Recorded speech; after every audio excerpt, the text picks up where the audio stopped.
Welcome to another Yuletide edition of Forever Bristol City podcast. I'm delighted this morning to be joined by Dave Fevs, Mark, and Ian, and myself. We're doing it live on YouTube if you're watching, and if you're listening on Spotify.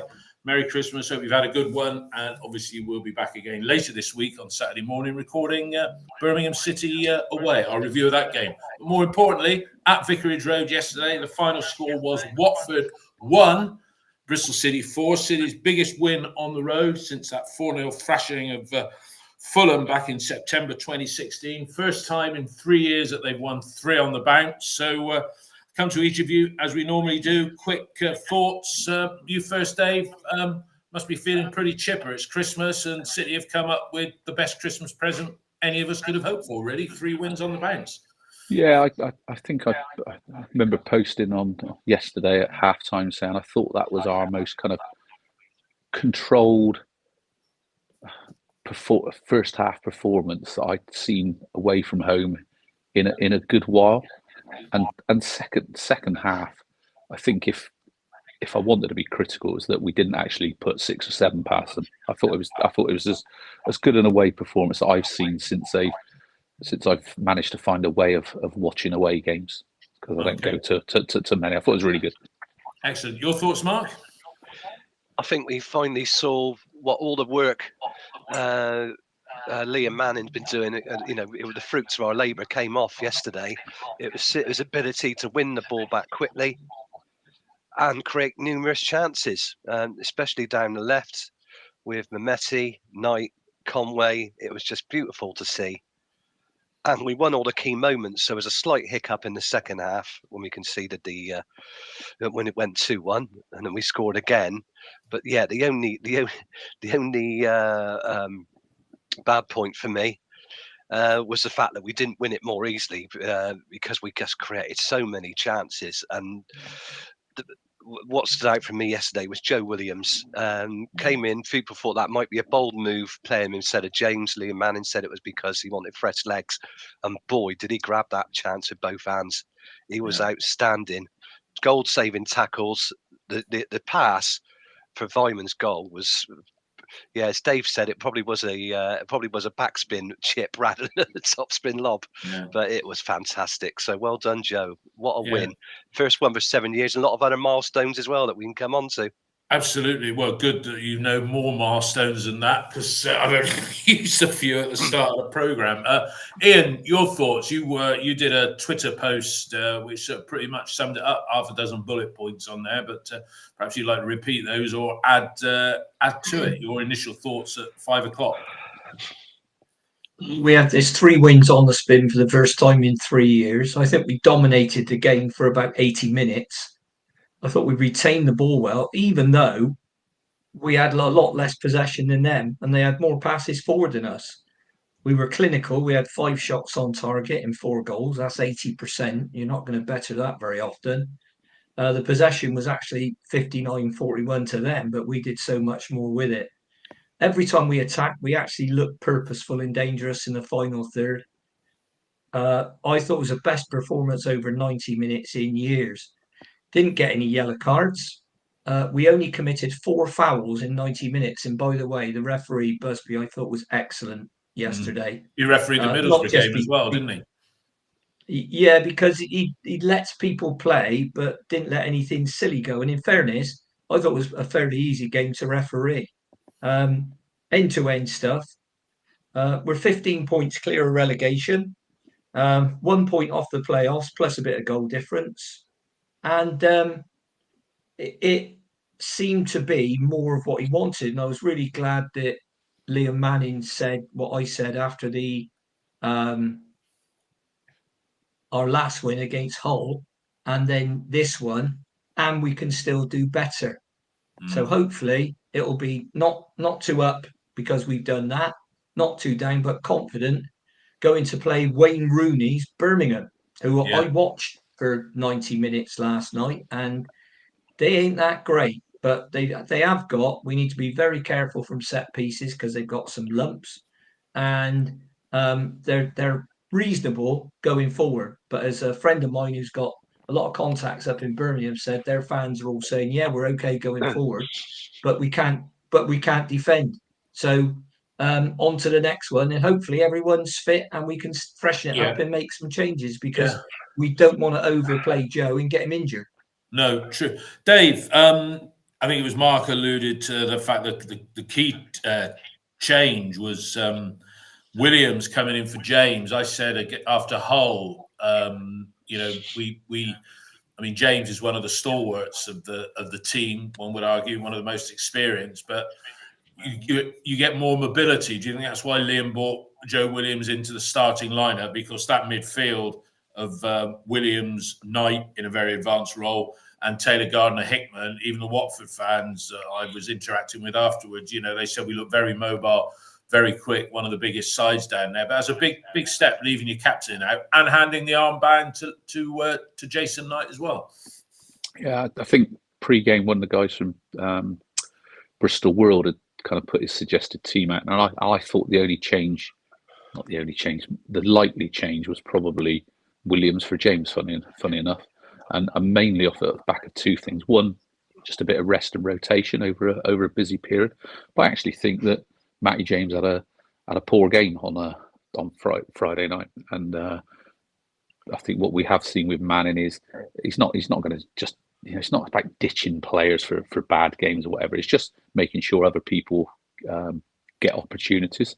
I was quite a strong believer in Nigel Pearson's selection policy, but I think at times, and maybe sometimes down to kind of injuries and things like that, he was a little bit, or he made it a little bit difficult to leave players out. And I think what we see with Manning is there's definitely a little bit more emphasis on rotation, albeit not kind of wholesale changes. And I do wonder in Matty James's defence where he might have been one of the people who had a sick bug back in the week, because I've never seen him half a yard off, away from getting balls or closing people down like he was on Friday night. So I think it might have just been a culmination of lots of factors and busy period and rotating players. So I think it was a very sensible decision. And I've always said I think Joe Williams is a decent player. I think with all players you need a bit of confidence. You need a bit of a few games to get yourself up to speed. Of course, he was out injured for a little bit as well this season. So I thought he was excellent yesterday. Yeah, Mark, you said about Williams coming in all action, player out of contract in the summer. And look at the rest of the shape of the side. I mean, Tommy, maybe a chance to give him a rest. I thought he was okay yesterday. Early doors, he was a little bit off it. I've written down here that, he's a couple of unforced errors, taking the wrong decisions. But the team is picking itself at the moment, Mark, isn't it, really? Yeah, and that's great for a manager when he can, he's come with the knowledge that he can pick the same 11 based on their ability, because they deserve the shirt. So that only changed with Williams. I mean, Tommy yesterday was great. I mean, we're actually seeing the forward players nibbling away at defenders and forcing them into mistakes with their pressing. The collective pressing is just so good, but it did take a lot of time. I mean, these things aren't done overnight, and the work that's gone into it, you can see how how they make it hard for teams to play out. But the bonus is when you actually score goals from it. That's what you need to do. It's no good just winning the ball back unless you stick it in the opponent's net, and that's what we're starting to do now. Those two games we had against Sunderland and Hull, there was no degree of comfort at all. There was a lot more yesterday because we were just so efficient. Yeah. It was absolutely, it was brilliant to watch, but it's taken us 7 years. It's been 7 years in the making, scoring 4 goals away. So that is incredible. That is incredible. 4 goals. I mean, it's that we can't just say, it's turned our season around because you only need a couple of defeats and you're back you're looking over your shoulder again. But it's great, isn't it? Yeah, well, that's the thing. As I say, I feared the worst. I missed their goal. I was still having a cup of tea and a piece of Christmas cake at half time. I think our defence were as well, Dave. I missed their goal, but I was looking at the league table and there's 3 points separating 9 clubs. So winning yesterday was the difference between being where we are and down in 14th. So let's get into the action. Ian, it was a bright start, a little bit end-to-end, unforced errors by City, but we seem to be using Mehmeti more, and he's a player that clearly Liam Manning has a lot of confidence in him, even if he's still a little bit erratic with some of his decision making. But it was a decent start, wasn't it? And I think with Anis, when Liam Manning came in, I said, if he can get a tune out of Mehmeti, we've got a player, and I'll start believing that he is a really good coach as advertised. And I think the two things that stand out with a lot of our players for me are, one is confidence and the other is belief. They actually go somewhere and think, hang on, we can win. And I haven't seen a lot of that recently. I think a lot of the time is, well, that's it. But, if we come out here with a point, it'll be all right. And we're a little bit, not us. No, I didn't see that yesterday. I saw a team that believed that they could win, and they could not only compete but win and do well. And a bit like I think Dave said, we could have got 6 or 7. And I think one change you might see for Birmingham, and it's not about ability or anything like that, would be Naki come in for Tommy on the basis of fresh legs. I wouldn't be surprised to see Matty James come back for Joe, because Joe's got a hell of a problem playing 3 games a week, and we don't want another injury, certainly not another hamstring, which is what he tends to get. So, yeah, I mean, Anis is one of those players. They call wingers mercurial, don't they? But they are. And 1 minute you want to strangle them, and the next minute you want to throw your arms around them and cuddle them because they've done something brilliant. And I like seeing people do things at football that I couldn't do. And he's in that category. Bar, sometimes, sorry, I said that's quite a low bar. No, I often see things at football. I think, Christ, that bloke's being paid God knows how much a week. When I was playing, I could do that, but I can't do some of the things that he does. And his first touch is better. He's combining brilliantly with Campering, and Campering is the more attacking of our fullbacks. And George Tanner is being George Tanner, and he's a Liam. Would anybody? I couldn't imagine anybody previously coming out and saying what a great one-on-one defender he was. Well, which is the first thing that Liam Manning said. He's as good as a one-on-one defender as anybody in the division. And that team we beat yesterday have been scoring goals for fun. They just won 3 on the trot, and that's not a team that is. I mean, we didn't just go out and beat Rotherham. Due respect to Rotherham. Yeah. That's a good side we beat there yesterday, and a good manager and all the rest of it. So yeah, I was very pleased with Anis. And, well, I don't think anybody came out with it. It was one of those games you looked at. I don't think anybody came out of that club. No, there was not a single came out of that game with anything less than a 7 out of 10. No, I think you're right. Dave, that battle on the right-hand side, I made note of it, and the one-on-one, Tanner up against Sema, because, they're a bit flaky at the back, Watford, obviously, as we showed, but they got some very good attacking players, and we all think, well, when McCrory gets fit, thanks, George, and go back to being in the match day 20. But Dave, can you hang on? We don't all think. I'm talking about, all right, not you. You're talking about you. I'm talking about me, but okay. Yeah. The widely held belief by a fair proportion of the fans, excluding Ian. No, right? I'm not having that. The widely held belief is that when McCrory comes back, he was brought to fit that right back berth. But Tanner plays more performances like that. He's got to make that shirt his own, isn't he, Dave? I think with everything, I'm not going to change my mantra as a squad game.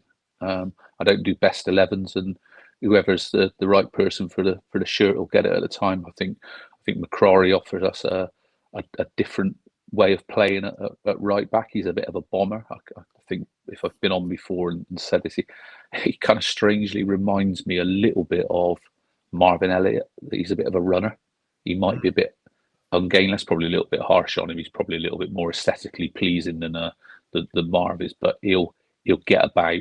He'll get in people's faces, and and that'll give us a slightly different option if he plays him at right back, which I think is probably where he'll likely come in. But that's not to say he won't go and play somewhere else. Who knows what players be in form and fit at the point that Ross McCrory comes back in. I guess that's the main reason why I never get too sucked into best 11s. I think George Tanner yesterday, you talked about Ken Sema on the left wing. I thought they had a little spell, didn't they, after probably between about 10 and 20 minutes yesterday, where Sema got on the ball, pinged in some crosses, and they had a few set pieces that he whipped in as well. And that was their probably only real spell in the whole game, which is pretty disappointing from their point of view. Great from ours. And I also think second half as well, they made a change at half time and brought on Martins on the left hand side. And if anything, he just played out there and stopped them getting any ball to Sema as well. So I think that kind of didn't work for them as well. And he basically, I was probably enjoying the game too much really to kind of be in too much of an analytical mode watching it. I kind of switched off at that point, but I don't remember really him doing much more. I was more enjoying how City were playing, if I'm being honest. Yeah. Mark, Dave said they enjoyed a little spell. I've got one. I mean, Max, I've got two saves, one I'll refer to now and then one late on. But it was that Livermore volley that he got in the way of that one, I think. But it was actually Aspria. Was it Aspria? Yeah, they got it wrong. I watched the Football League show on ITV2 where we were a league game, which was nice as well. Highlight show last night. So no, it was Aspria, hit it across his body. Dickey just headed it. He headed it out of the area, but straight to Aspria. It was a tough chance, but yeah, I think it hit Max in the chest. Don't think he knew too much that's about right. it. Made himself big. Say. And but he's six. I know he conceded one yesterday, but that's 6 clean sheets, number 5 in the division at 24. Again, some people say, "Oh, Max," but Dave and not Ian, obviously. I thought it was Halloween for a minute. Yeah, I thought you could do a good Leonard Rossiter.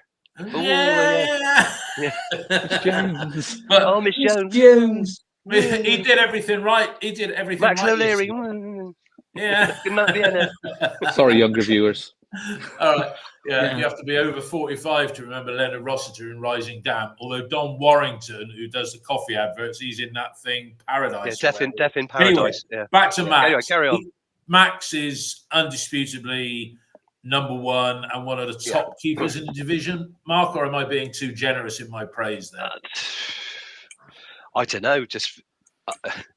I don't know. I never thought of it like that. I haven't really looked at the stats. I'm just enjoying that he's becoming more of a dominant keeper. He's more confident in the air. That's the mark of a keeper. I think in seasons past he's struggled a little bit in the air. Can't forget the Millwall game last season. I think when the ball was just knocked over the top of him, wasn't it? Yeah. And they tapped it in. Some of his kick-ins a little bit loose. I think he can improve a little bit of his distribution. But he's a great shot stopper, a good shot stopper. Yeah. But I mean it's keepers. What a good keeper is somebody who the defence can rely on to keep the ball out. There's if they're beaten, if they're the last line of defence, they've got somebody who's reliable behind them. And I think that they feel confident in his ability, and as a 5, they're working really well together. That's great. Good 4 we got at the moment, plus Max. So yeah, keep it up. Keep it up. Yeah. Anyway, let's get into the first goal. Talk to each of you about it. You first, Ian. Just before that goal. Mehmeti, he loves cutting in and he's starting to get his shooting boots on. I mean, as Ian said earlier, 15 shots, 5 on target. I mean, how many times in the last 3 years did we ever get into double figures with shots, never mind the ones on target? But Ian, take us through the first goal. It was well constructed, but you describe it as you saw it. The thing that struck me about it is when the ball came in the box. I think, was it a free kick or a corner? I think it was a free kick. No, it's a free kick from Taylor. Yeah, it was free kicks come in the box, and their defender got up brilliantly to head it down to Cam Pring's feet, and Cam was in an awful lot of space. And as he said last night, talk about self-effacing. He said, "Well, yeah, it's me swinger, and I swung at it." Got it, side-footed it. I mean, the main thing is he kept it down. It went through a few players and into the corner of the net. I just think the keeper just couldn't have seen it. And it is difficult. I mean, the one you mentioned earlier on from Max, when the ball seemed to hit him that must have come through half a dozen players, and it wasn't like it was a toe poke or something. I mean, it was a wallop. So did well to keep it out, but when he's headed it down, I mean, Cam's controlled the ball and shot, and with his ability, particularly, I mean, more with his left foot than his right, is true, and his ability in the air, he should score more goals. So I was really pleased with that, and he's starting to get back to Cam's starting to get back to his best. Yeah, he takes time to warm up in the season, Ian, doesn't he? Yeah, because a bit like that last season, he's a better second half of the season player, maybe. Yeah, well, possibly. I don't know, but I mean that goal yesterday. Once again, you go back to this C word again, innit? Don't worry, I'm not going to do it. Confidence.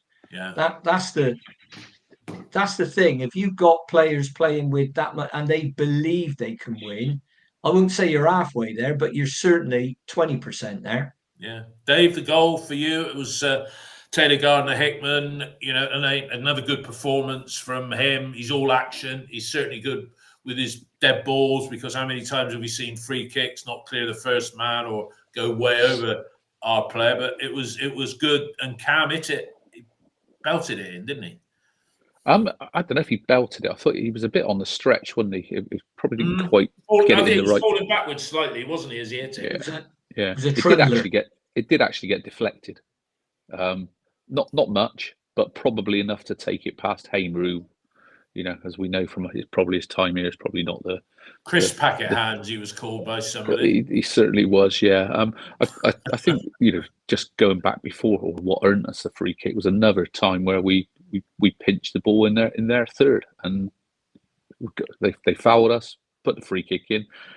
I guess you'd be critical of the defender for winning the header and heading it down rather than heading it up, which is. I thought it was Zach. I mean, Ian said it was a defender, but Zach was challenging him, wasn't he? No, it went over Zach's head, and the defender behind him headed it straight down to Pring. So right, it's a good downward header, Dave, wasn't it?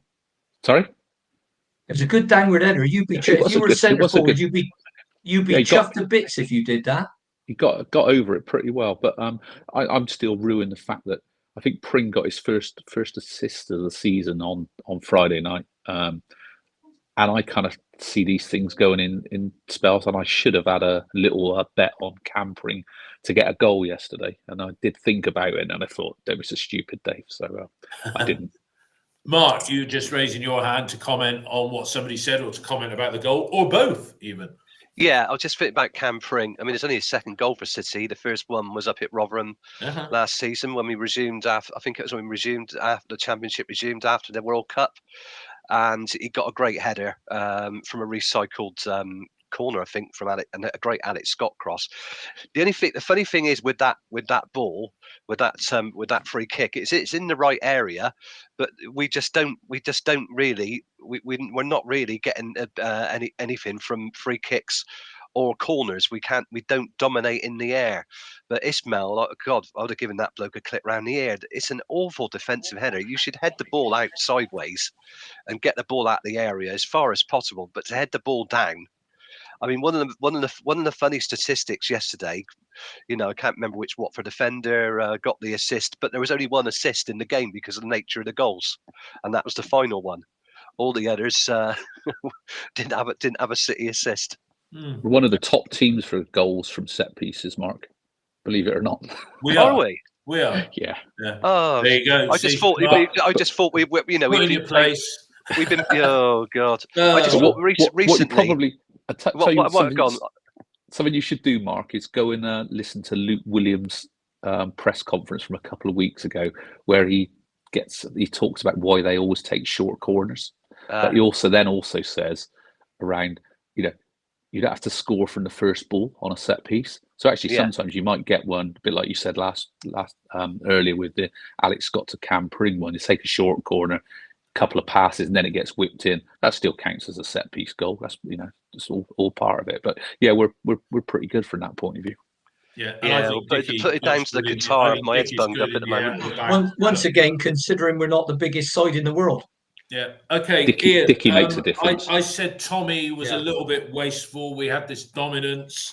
We weren't sort of really testing the keeper. I've got here. We had a corner that Williams' shot was blocked. So at least we're getting the shots away. Tommy poor touch, I think, on the edge of the box, and a really good move. Knight and Sykes combining, Taylor Garland and Hickman with a cross. And there was Mehmeti again getting a shot in. It was blocked. It probably should have gone in, but at least he was Johnny on the spot. But then we got the second goal that our first half performance deserved and which we needed. Ian, take us through that, because Tommy was involved with that. That was his only major contribution in the game, wasn't it? Yeah, take us through that. The ball got played down the line. What Tommy does do well is run out into the channels, and he's gone out into the channel on the left-hand side. And this is the galling thing sometimes. Tommy can shoot with both feet. We've seen him do it, but he gets wide sometimes on the left, and not to the same extent as Mehmeti, but he wants to come back on his right foot. But this time he didn't. He smashed the ball across low. Sykes is coming in at the far post. If the defender misses it, he probably scores. But if you're in that situation, we've got players in the box, smash it across hard and low. You never know what's going to happen. And yesterday, that Hoy, who's came top of the passing accuracy stats yesterday, turns it into his own net. Good finish, actually, off the outside of his foot. Put in the bottom corner. Keeper had no chance. So, yeah, I mean, that's not always going to happen, but and it's the other way. And then people say, "Oh, well, we're getting penalties now. We haven't got penalties before." Yeah, because we're getting in the box. Yeah. Yesterday we had more touches in the box than Watford, even though we had less possession.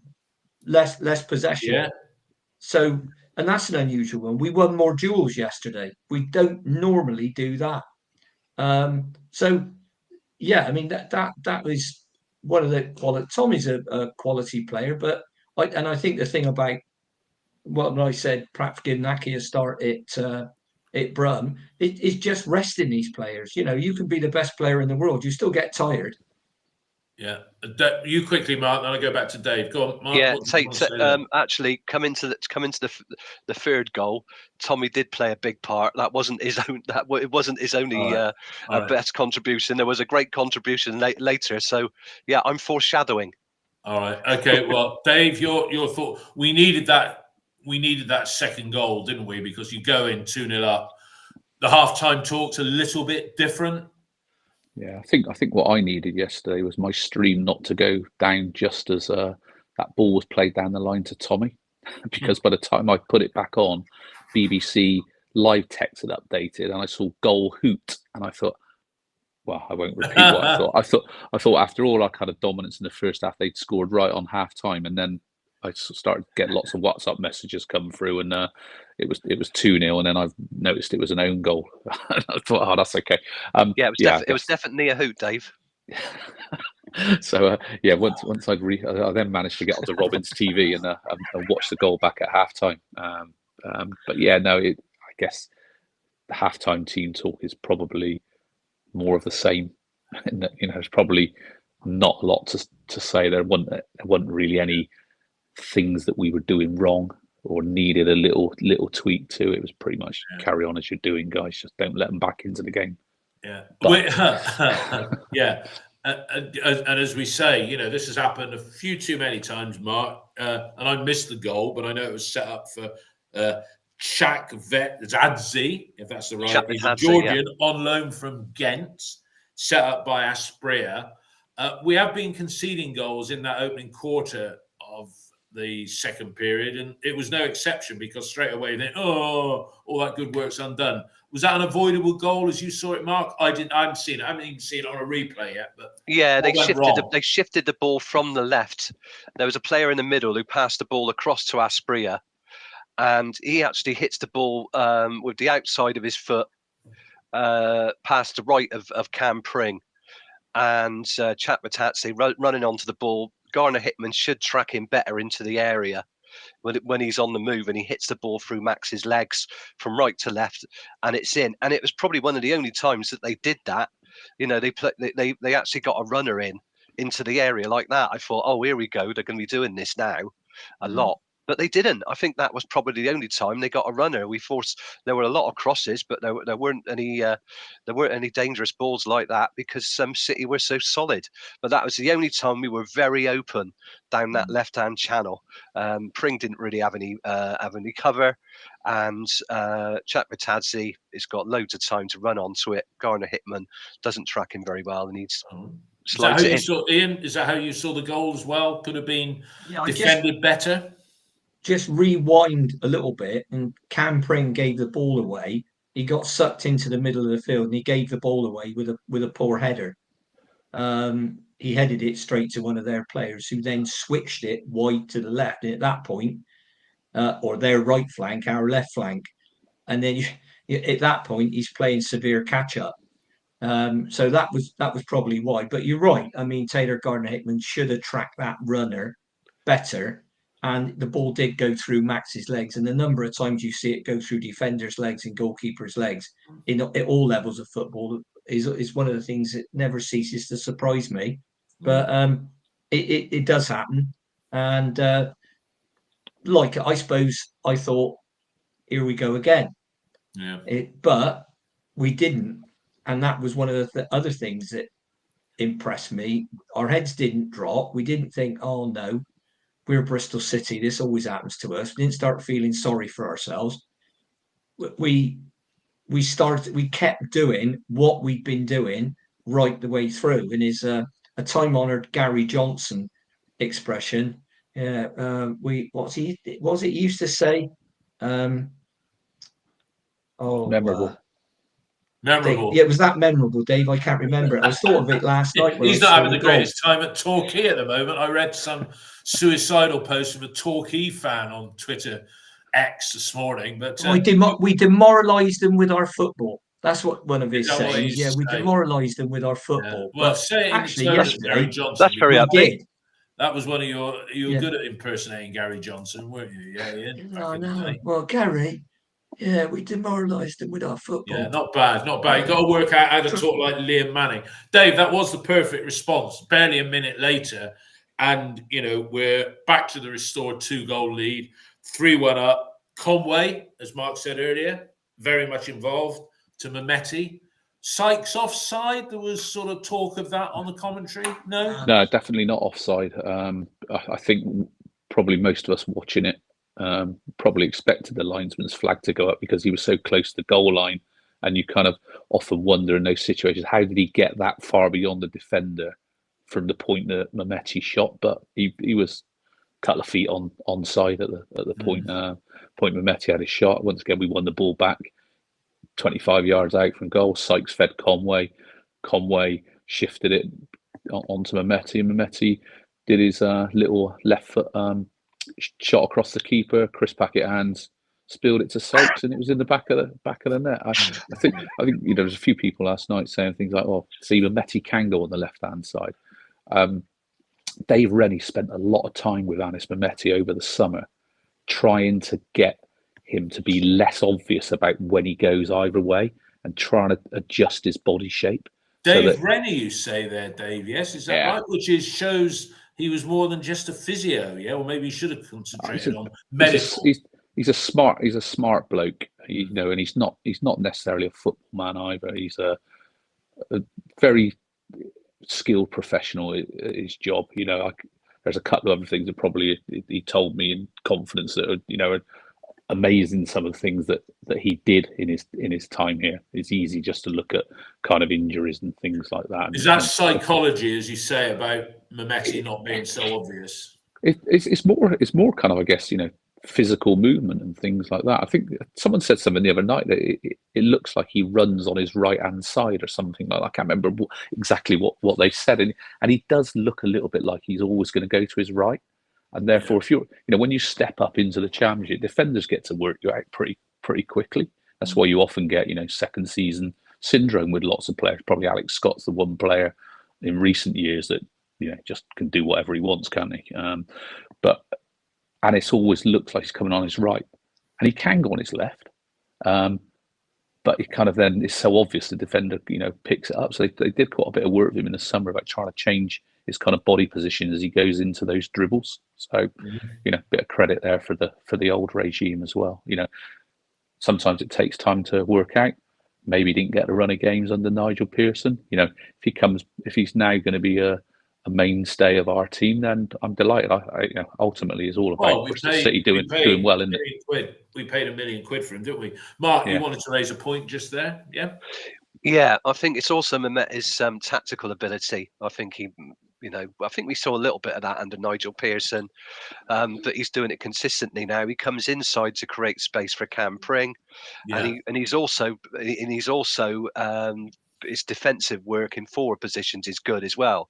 I mean, you don't have to make full-blooded tackles to make mistakes. I mean, we saw it yesterday with Sykes had a nibble to give Conway the ball, and he does that as well. Tackling back is great. I mean, it's just, God, it's not rocket science, but we're doing that on a consistent basis. But sometimes he plays narrower, sometimes he's out wide. I mean, when we saw him against QPR in the first game, he looked marooned on the left flank, and the right back had him in his pocket because he just went at him so easily, got robbed of the ball, and then he looked like he was dragging him like a rag doll back up the pitch.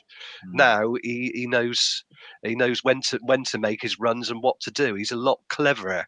And the thing that irritates me is, Downsy says is saying he's a replacement for Semenyo. He hasn't got the upper body strength for Semenyo, so he has to use his skill.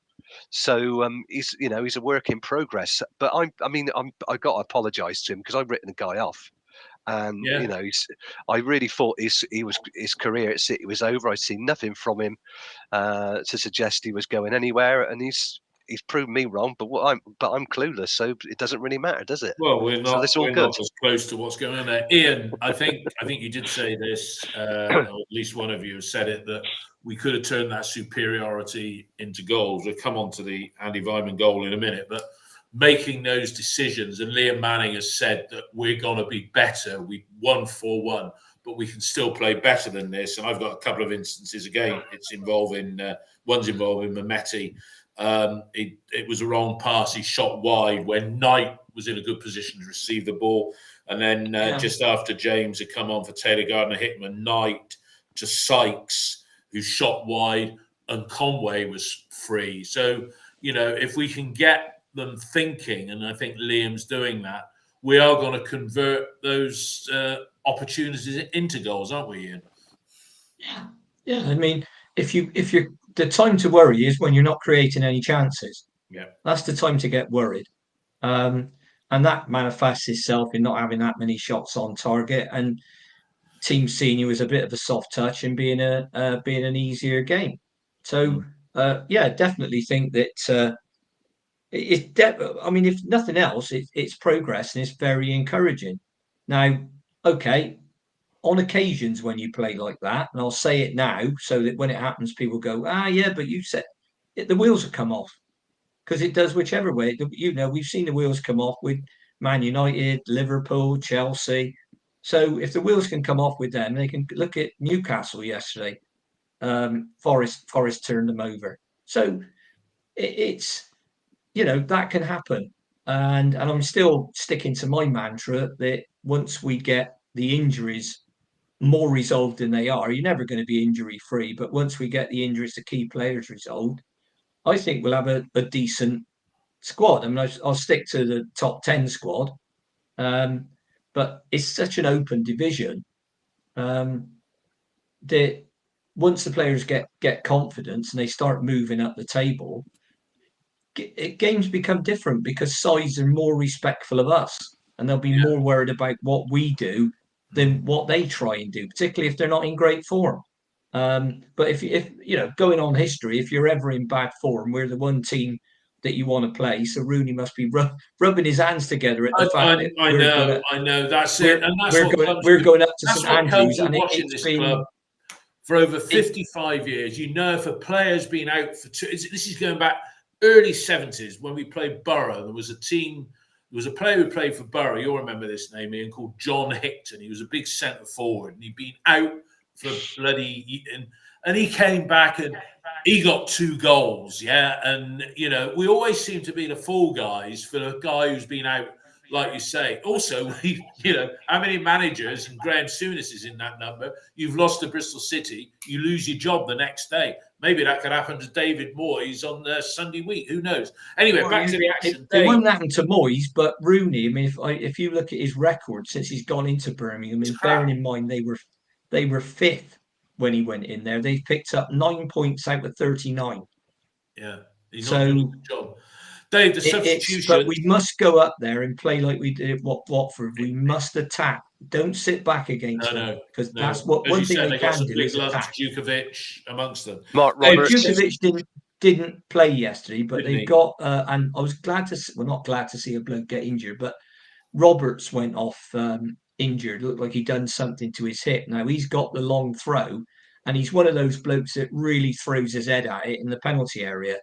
And I think Roberts, if he's out, bearing in mind that their defence in the first half, I mean, Milk turns quicker. So we could have a little bit of a field day if we play really well. But St Andrews, I mean, I can remember winning 4-0 up there, but blimey, Bob Taylor got a hat-trick that Nicky day, Moore. I think. Was it Bob Taylor? Nicky, I remember that. I was at that. We won there. Actually, we won there under Pearson, didn't we? Did we? 3-0. Yeah, 3-0. That was one of his early games in charge, wasn't it? Dave, the substitutions, James for TGH, that's not a reflection. That was the first one, just with 23 minutes to go. And then Weimann and Wells coming on for Mehmeti and Conway. All of those substitutions, they don't weaken the 11, do they? Even though we've got this so-called depleted squad. No, I think, I've probably said before as well, I think 9 subs is a stupid rule. I don't think you should have 9 subs. Personally, if you're going to allow 5 players to make it on the pitch, you should only have 5 subs in total. But that's probably a bit of a beef on my part. But I think as long as you've got 5 or 6 senior players on your bench, and by seniors, I include people like Sam Bell in that as well. Not necessarily Yeboah, and certainly not Knight LaBelle, but people who you can bring on, who you think you can make an impact. What we've had at times when we've had big injuries, and I guess Cardiff, was probably the case in point. Not only did we have young Joe James making his debut, the only senior player we had on the bench was Tommy Conway, who was being eased back from injury. And when we made the subs, and when Cardiff made their subs, we were right back in the game at 1-0 down at that point for about an hour, or certainly that kind of the first 15 of the second half. We were well on top of the game, and if anything, we looked the team that were going to go and maybe get a goal and maybe equalise, and then the game's very different. They brought on subs that strengthened them or gave them fresh legs, and they started to impose themselves. We made subs that, in effect, weakened us, and that's the problem.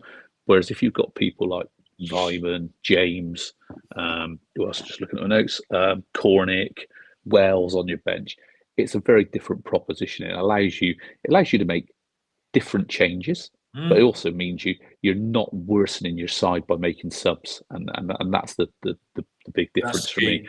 I'm trying to think who was the game the other week where we played, where I think pretty much the subs we had, although they were good, we wanted to control the game, and actually most of our subs were people like Weimann and Bell, who are probably not the players who are going to give you controlled possession.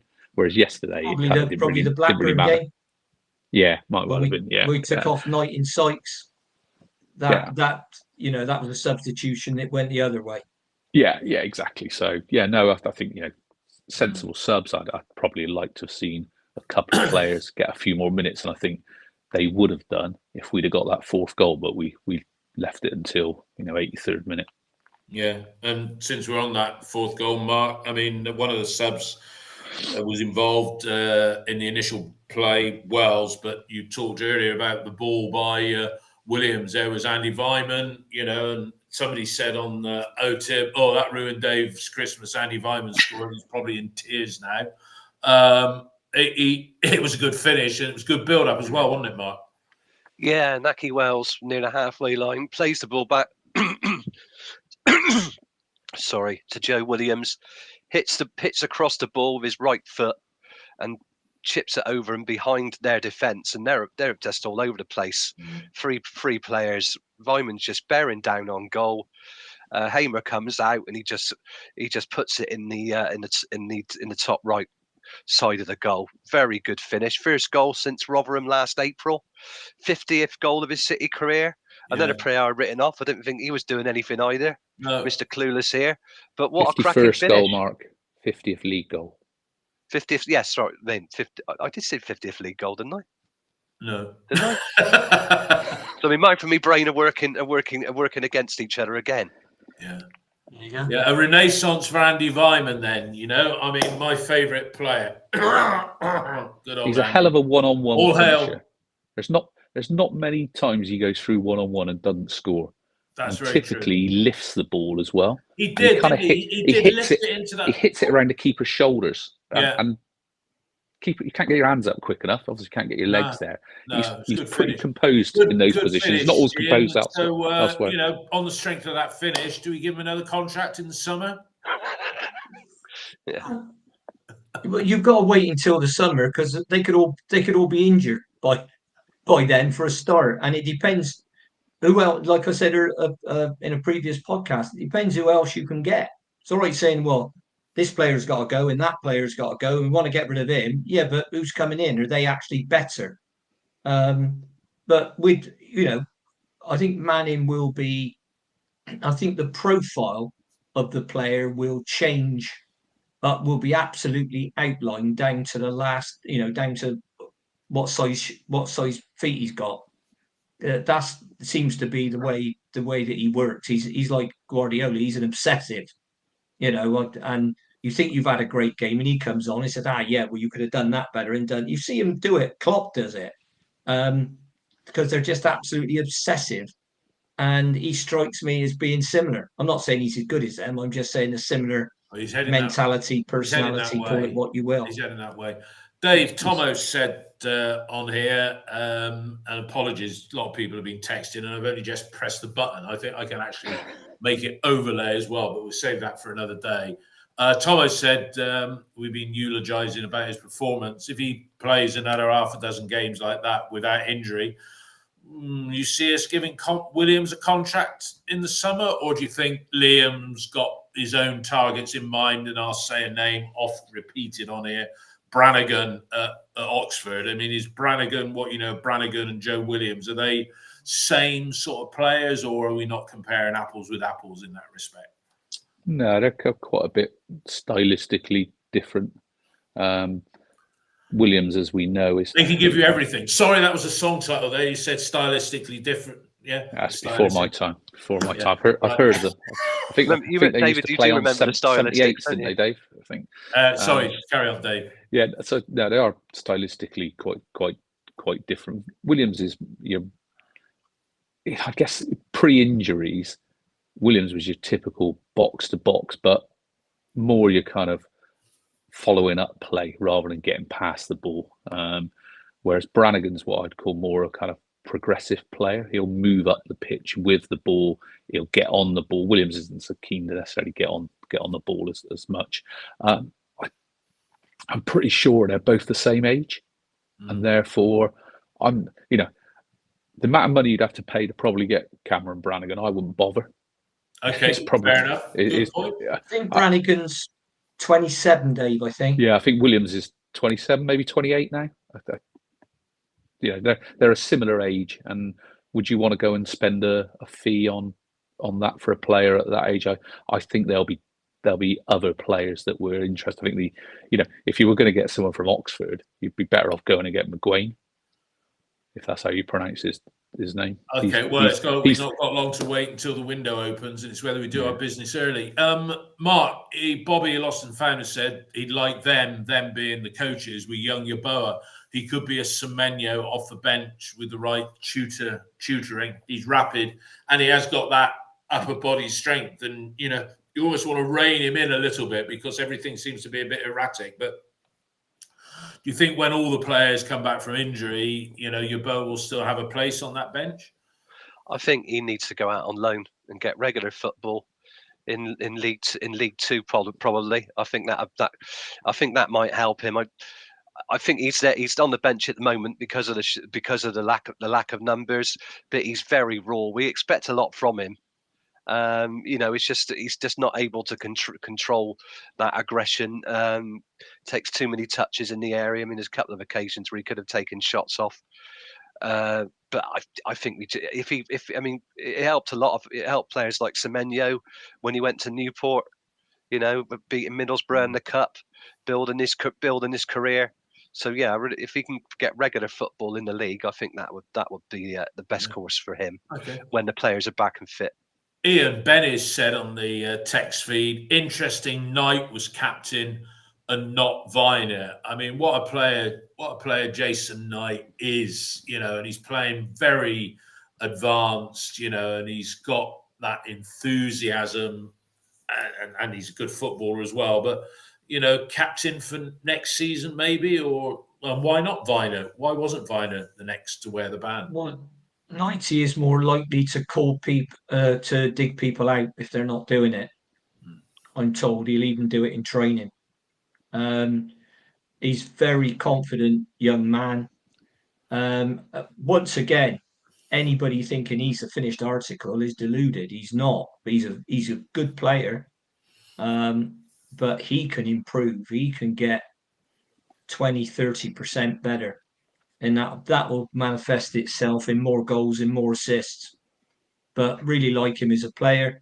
And he's one of those guys you often hear managers say, well, we haven't got any leaders. I mean, Lee Johnson and Mark Ashton signed 72 players and decided we haven't got any leaders.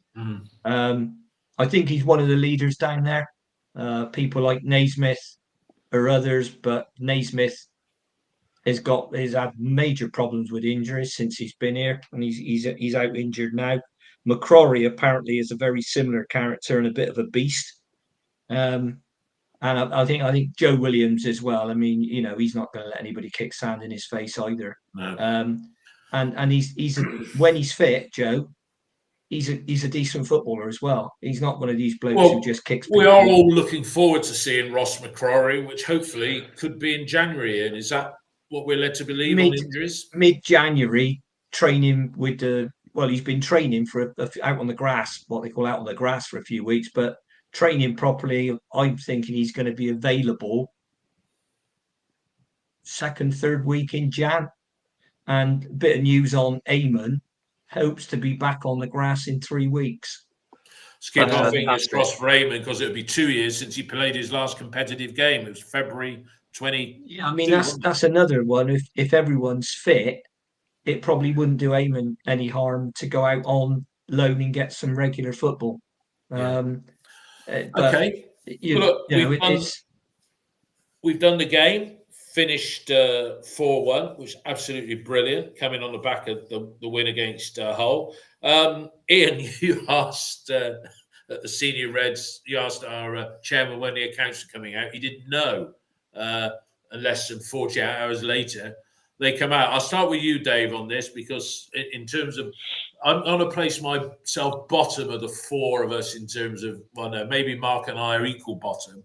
But I think weren't you an accountant, Dave, in your early? Weren't you an accountant in your early days? I am, but I was discussing. I've been doing recruitment 35 years. David was press ganged into being a football summariser at GW Radio West. That was it. We had this little debate, Dave and I, on Twitter the other day, when people are saying about the scheduling of fees. If a player leaves for $9.5 million, they could be paying for the next. They could be paying $2.5 million, $3 million. I can't add up.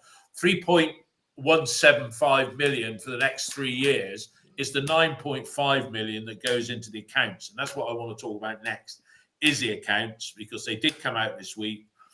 It showed, I think, a 22 million loss. That I felt it would be about that number, but that was after including the sale of Antoine Semenyo at 9.5 million. And that would have included, correct me if I'm wrong here, Dave, acquiring whatever costs were associated with acquiring Cornick and Mehmeti. But whichever way you look at it, 22 million loss without player sales, 30 million. Yeah. Mr. Lansdowne wrote out a check. He converted debt into equity for 22.5 million. but the numbers you've had trouble getting your head around, and Dave, because there's so much in there. But on what you've read so far, and you haven't done your usual in-depth forensic analysis, what is there to give you cause for concern that you would like further investigation and more transparency from the club? Dave, take the floor. I think before I do that, Tim's just put in, Dave hates the Lansdowne. This should be interesting. I don't hate the Lansdowne at all. You need to read what I actually write, Tim. I'm critical of some of the way they run their business. Like, I guess my starting gambit in answering Dave's question is, how much should we critique an ownership group that allows a 35 million revenue business to have costs of 65 million? That's my first point, because that's not sustainable. And the only way you make that better is by selling players.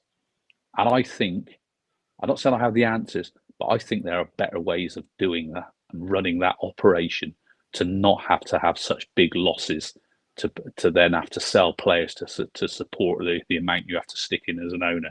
That's my criticism of Steve Lansdowne. And I don't think that's saying I hate them. I don't hate them at all. I don't hate John Lansdowne. Seen him at the basketball and things like that. Fine bloke. Don't hate anyone. I don't think that's wrong to say that. But I'll be critical of them, just like I'll be critical of players, like I'll be critical of managers, and I'll praise them on things as well. So I'll praise Steve Lansdowne here and say he's never not paid those bills. So in some ways, if he wants to pay 65 million for his operation and support it, then he can do. I don't think it's the right way of doing it. And we've seen with other clubs like Luton and Brentford, there's a different way to do this. And actually the best way of, my view of the best way of doing it is you do that through strong recruitment and strong academy. And I think the academy bit we're getting right. So, if you want to put that down as Steve Lansdowne, you can have a tick in the box, and that's another reason for not hating him. But I think if you look at recruitment over the years, it's not been good enough. And we go back to the Mark Ashton days, and Mark said, "Oh, we're world leading." You'll be surprised at the number of clubs who've come to look at our recruitment operation. Well, if they did look at it, they'd probably have a look at it and say, "That's probably not how we want to do it, guys." What I would say, and this goes back to probably another point you made earlier on, Tim, was the reason I think recruitment has improved in the last 2.5 years is because Nigel Pearson and Richard Gould between them set a strategy of how we're going to recruit, what types of players we recruit. Ian talked earlier on about shoe size. I know he kind of meant that facetiously, but one of the key things that they recruit to is players that can run and run and run. And Liam Manning said that in his first interview. Successful sides can run and run and run. Man City probably do, and Liverpool and teams like that, they probably do as much running, or purposeful running is probably the right thing to say, than any other side. I go back to the Liverpool team in like the 70s and early 80s. Everyone used to say how hard they used to work when they had the ball and when they didn't have the ball. And I think those fundamentals are there, and Liam Manning wants that. So the first thing we'll look at is, because actually we want to get to the Premier League. And that's one of the fundamental things you need in the Premier League, to be able to run and run and run, especially when you're playing teams that actually aren't going to let you have the ball very much either. Yeah. So, I think, I've probably digressed a little bit away from the finances. To say Steve Lansdowne can do what he wants. He owns the club. He's told us that. But I think he could be a lot more efficient with how we recruit. And I think we've seen some progress in that area. So fair play to them. And I think, I know Brian Tinian's got a load of stick, on the forums and social media. I've got no beef with Brian Tinian at all. I don't have that baggage around when he was manager, because I wasn't really watching City much in those days anyway. It's a bit like when Lee Johnson was a player and people have got the baggage around that. I don't have that with him as well, because I didn't see him play.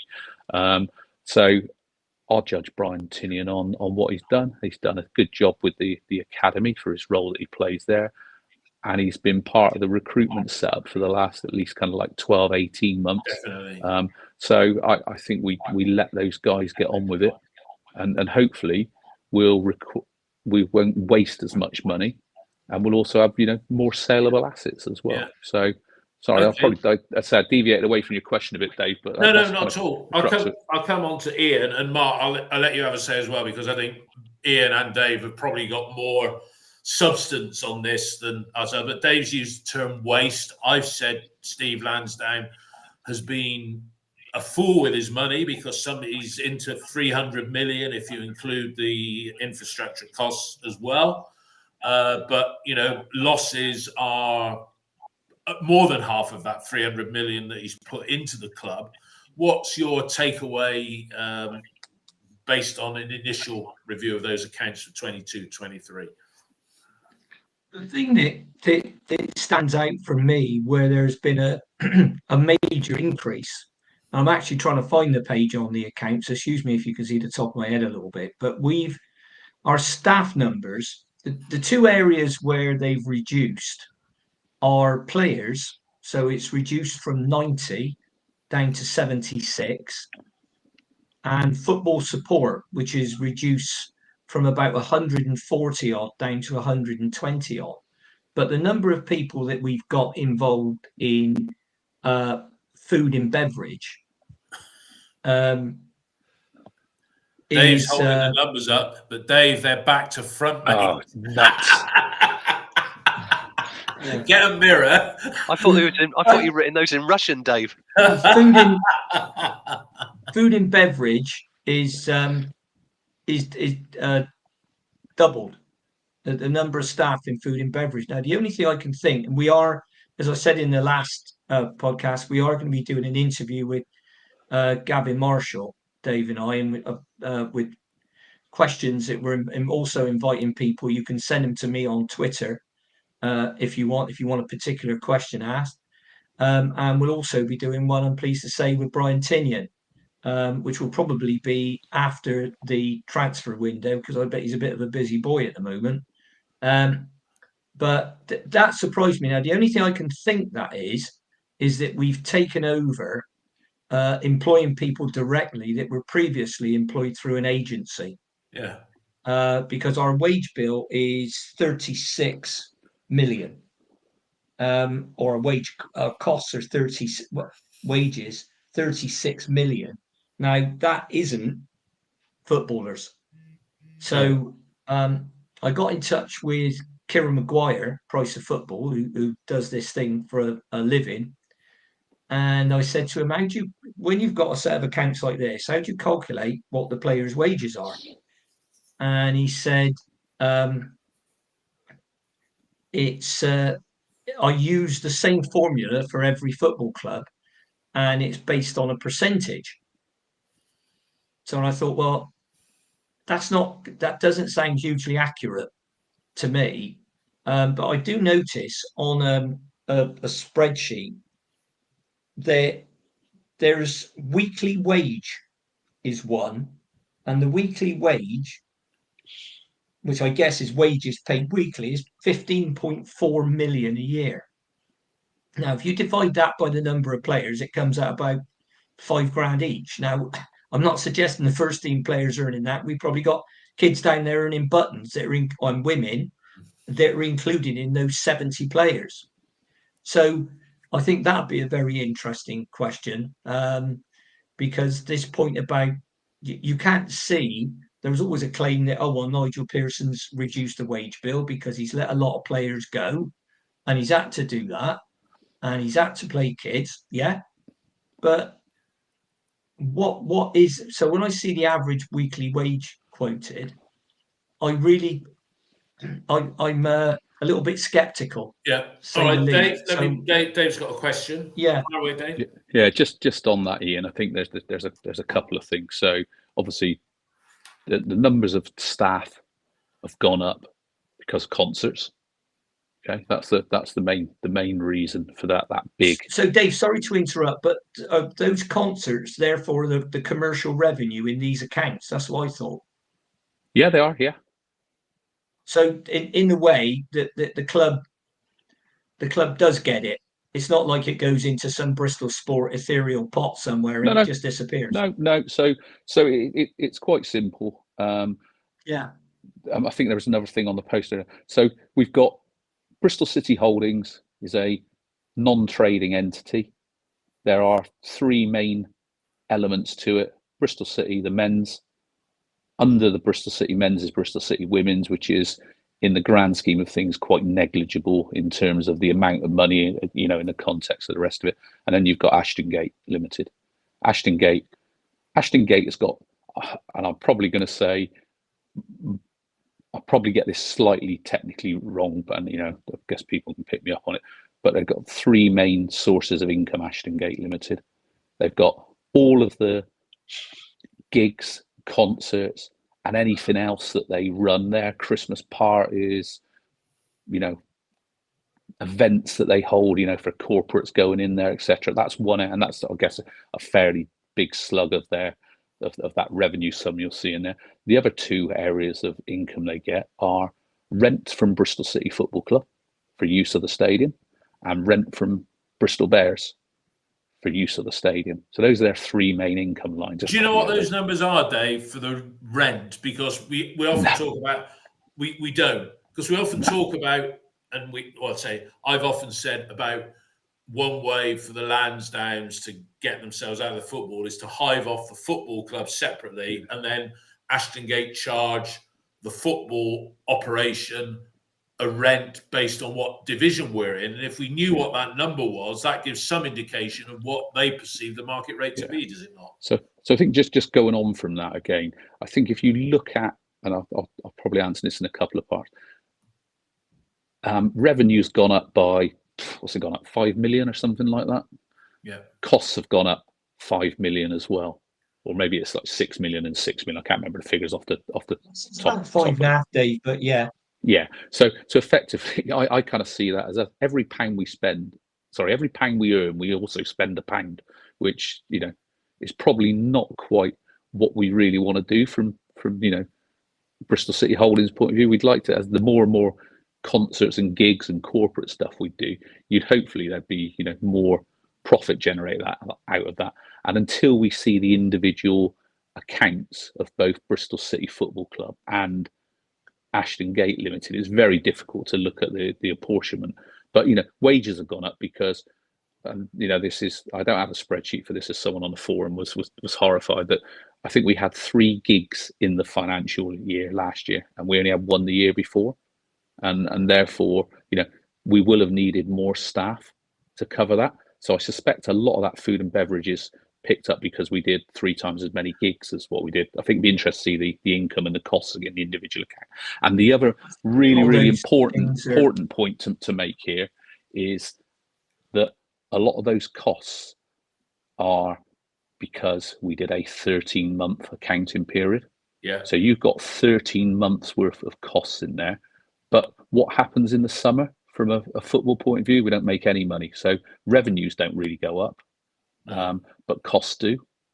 And the other subplot to that, and this is someone else is giving me the information, so it's not stuff I particularly had picked up myself, is that because we went from the 1st of June accounting period of 1 year to the 30th of June accounting period of the other, that includes, in last year's figures, 2 years worth of end of year contract bonuses. So normally you'd only have 1 year because there'd only be 1 year covered it. So when we look at the wages, that's why the wages are higher than one might expect, because you've got those loyalty bonuses in doubled up. Yeah. And what we'll see when we see the Bristol City Football Club accounts is hopefully it'll come out of that saying that actually, if you kind of do a simplistic, you know, times it by 12 and divide it by 13 to bring it back to a normal period, you then see a kind of more baseline wage, but you'd still then have to look at it and say, how big are those kind of end of contract bonuses or end of year bonuses? And I think the other thing that's in the accounts, so I'm going to do a bit of an accountancy lesson today, even though I'm not an accountant, is because of, once again, that extension of the year, the signings of Ross McCrory and Rob Dickey went into a set of accounts that have just been published because they were signed ahead of, you'll actually see in the accounts there's 4.4 million worth of acquisitions. Now, so they were signed before the 1st of July, those 2 players. Yeah. Interesting. That's a very... Whereas Jason Knight will be in next year's Yeah, accounts. and So Alex Scott's sale will be in next year's accounts, all 25 million of it. Unless, of course, this is the conversation we were having, Dave. Alex Scott, we got to quote Steve Lansdown, we got our 25 million. But if the base fee on Alex Scott was, call it 18 million, which quite nicely equates to the 20 million euros that was banded around at the time, and the 7 million in add-ons, 23-24 accounts would have the 18 million, and then the other 7 would only come in the financial years where it was triggered or he was sold, and they crystallized then. All right, that's a very interesting point. There's a nice little page in the account, Dave, right near the end.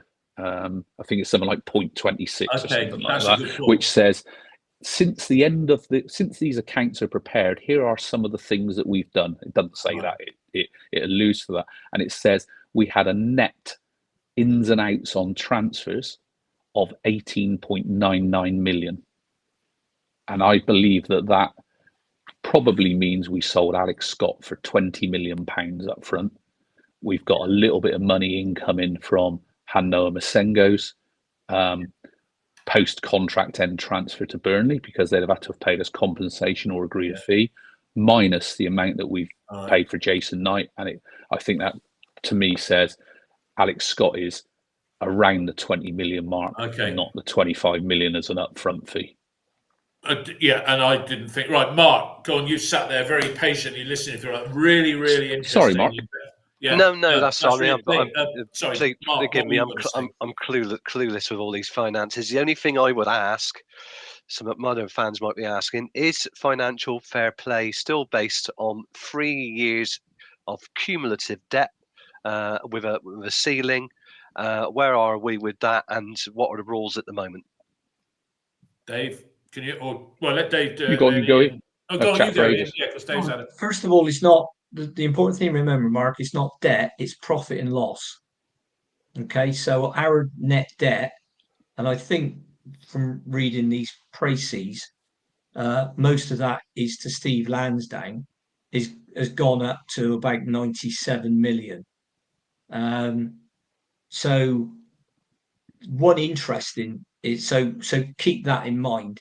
Now, one of the questions I want to ask Gavin Marshall, the last time I asked Gavin and the last time I asked Steve Lansdown, they both said, well, to be totally honest with you, the EFL haven't really made up their mind yet. So we know it's as it was, the 39 million, but what they haven't said is what they're going to do about COVID. Now, some of the other clubs have put their accounts out. We're in a similar position. Stoke was one, and I think Middlesbrough was another. And they included things, as far as I know, like lost transfer revenue that people were banging on about. So there is an allowance now. Whether they say, well, look, what we're going to do, we're going to extend that period by another, I don't know, 2 years, 1 year. Ipso facto, you get another 13 or 26 million quid worth of allowances. But Gavin Marshall's absolutely convinced that financial fair play isn't going to be a major problem. Obviously, having sold Alex Scott, that gives us that, if you want to call it a get out of jail free card. In terms of costs, I mean, one good thing, well, there are a few good things, but one good thing is we're now wages, and this may sound ridiculous, and in a way it is, wages are 98% of income. Now, when people say, well, hang on a minute, that we've still got to be losing a lot of money, we are. But 2 years ago, they were about 120 something percent, weren't they? 212%. And that is financial year 21.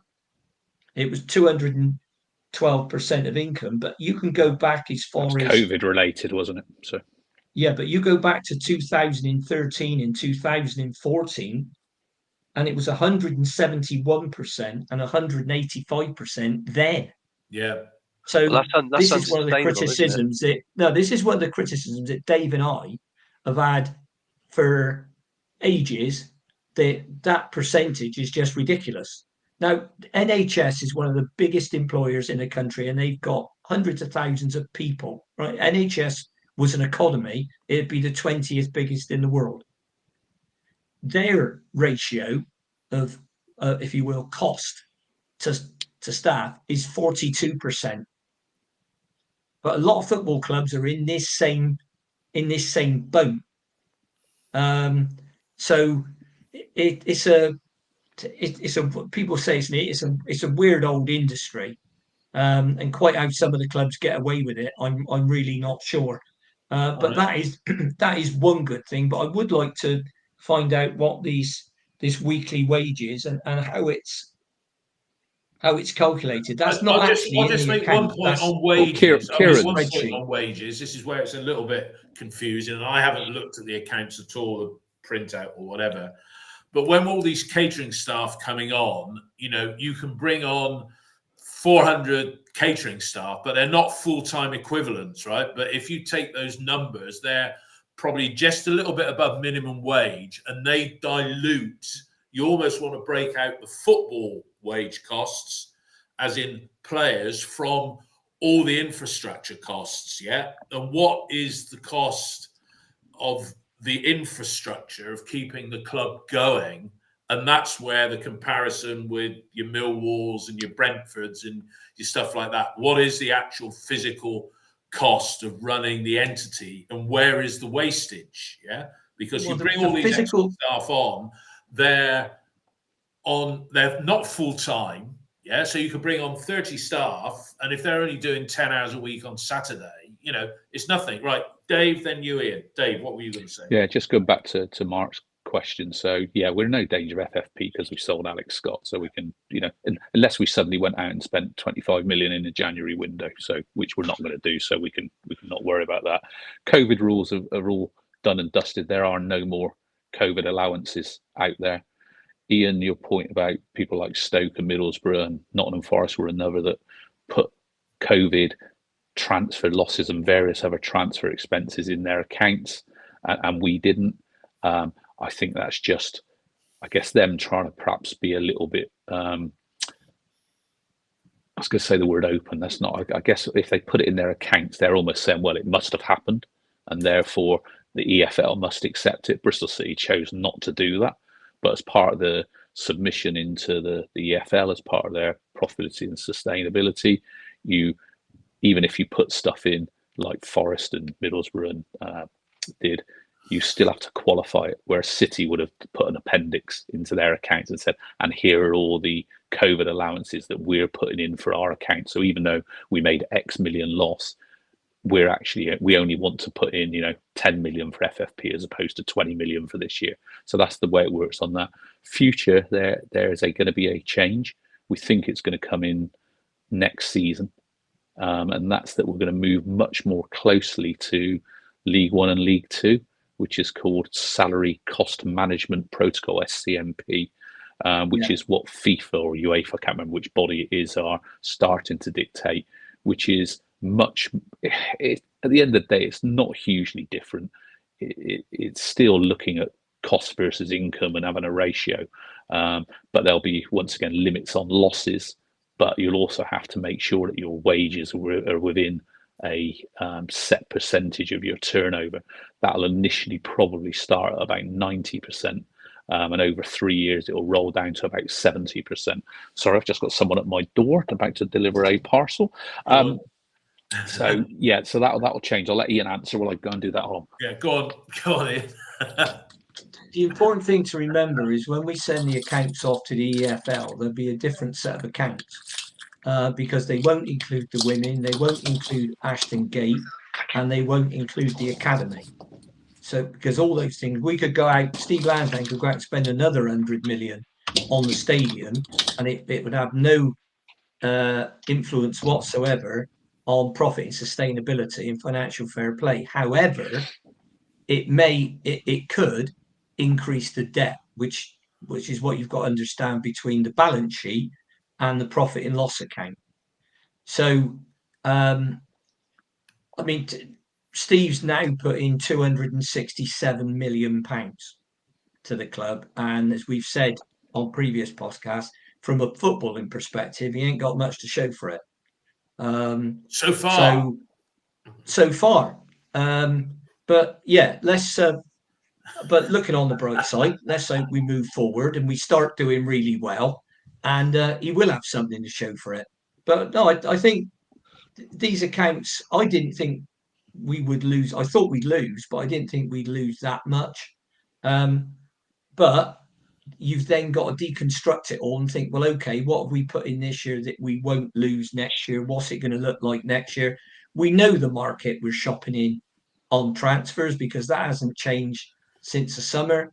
So it's going to be League One, League Two, preferably League One, and it's going to be out of contract players that are in the Championship. Yeah.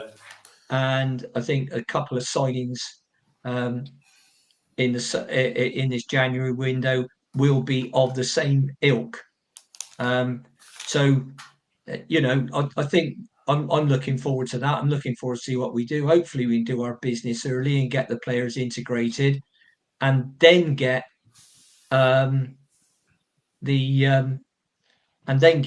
start getting those injured players back, and then we can actually see what they're like, and we can see if we got a top 10 squad, a top 6 squad, or whatever. I suppose if you finish in the top 6, right, you've got players coming back. If you finish in the top 6, you've got a top 6 squad.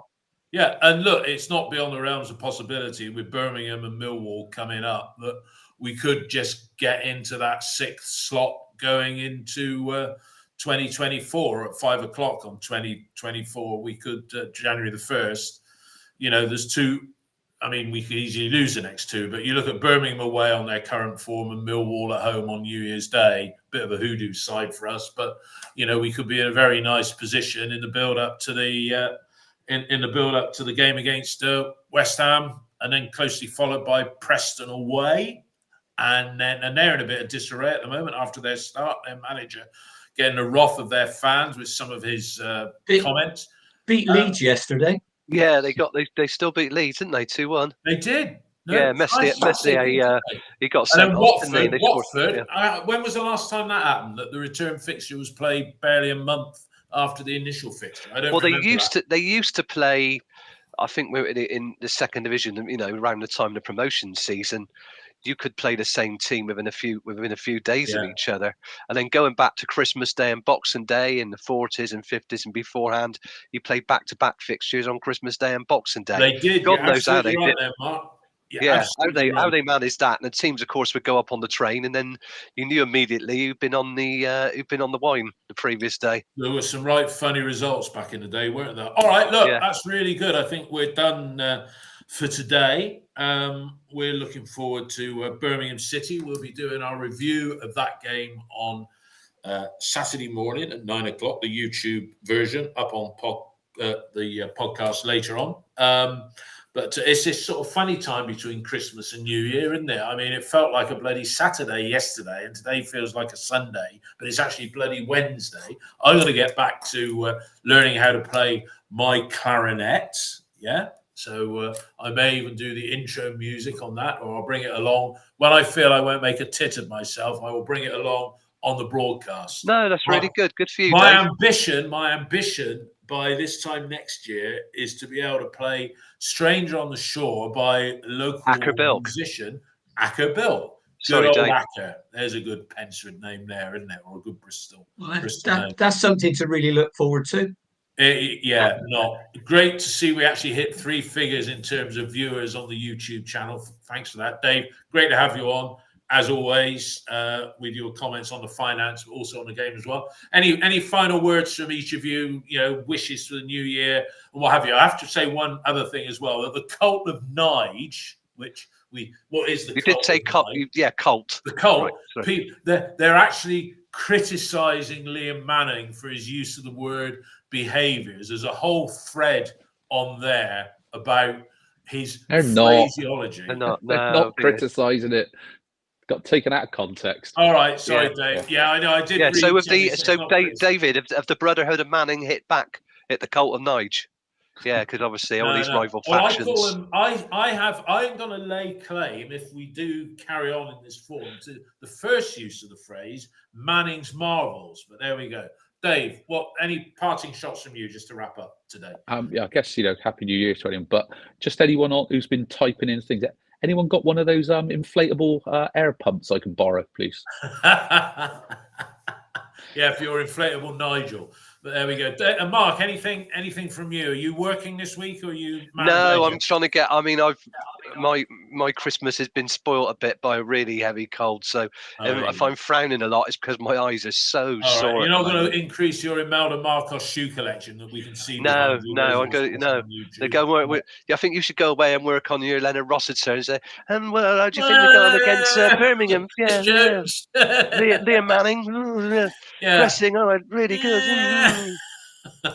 Ian, any final shot from you? It's too early to say. It's too early to say Happy New Year because we're on a game before the New Year. Ian. Well, I hope everybody has had a great Christmas, and I hope everybody does have a fantastic New Year, including all the players, the team, and the fans. And let's get to the end of the season, and let's get in those playoffs, guys.